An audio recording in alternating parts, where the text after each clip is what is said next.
ہم نے پتہ کیا سمجھ لیا ہے کہ میرے ذمے میرے بچوں کے اخراجات ہیں، میرے بہن بھائیوں کے ہیں، اس کے علاوہ میری گلی میں، میرے محلے میں، میرے دوستوں میں، میرے رشتہ داروں میں کوئی بچہ کتنا بھی لائق ہو، پڑھے نہ پڑھے مجھے غرض نہیں، اسکول جائے نہ جائے مجھے غرض نہیں، کوئی اس کا کسی قسم کا بھی مستقبل بنے نہ بنے مجھے کیا لگے۔ اور بڑے شاپنگ مال سے جب لوگ شاپنگ کر کے باہر نکلتے ہیں اور پھر دروازے پر وہ باہر آتے ہیں جب، تو ان کی کار کے گرد جب چھوٹے چھوٹے لوگ، چھوٹے چھوٹے بچے خیرات مانگنے کے لیے آگے بڑھتے ہیں، تو پھر وہ ڈھونڈ رہے ہوتے ہیں کہ کہیں نوٹ کھلا ہوا ملے 5-10 کا، تو وہ ہم اس کو تھمائیں گے اور کہیں گے کہ دیکھا میں نے کتنی سخاوت کی، اور وہ بھی اگر ہو تو، ورنہ جھڑک کے گزر جائیں گے۔ وہ احساسات جو آپ کے اپنے بچے کے لیے ہیں، وہ جذبات جو آپ نے اپنے سینے میں اپنے بیٹے کے لیے چھپائے ہوئے ہیں، آپ تو رحمت للعالمین نبی کے ماننے والے ہیں،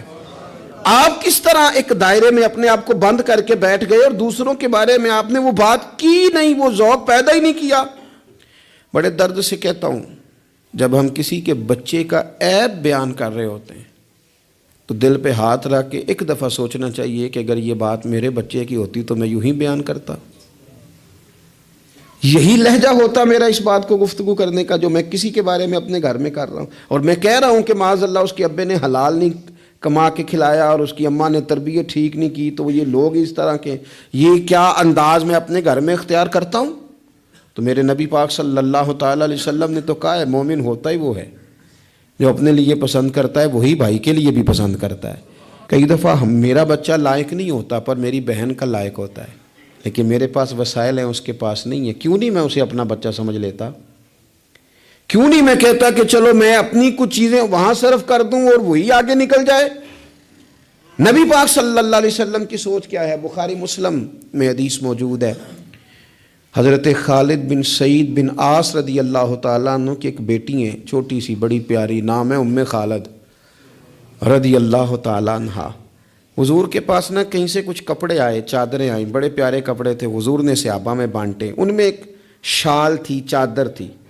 اس پہ خوبصورت رنگوں کی کڑھائی ہوئی تھی۔ تو وہ چادر جب نکلی تو لوگوں کو بڑی بھلی لگی، تو حضور نے فرمایا تمہارا کیا خیال ہے میں کسے دوں گا؟ تو صحابہ چپ کر گئے،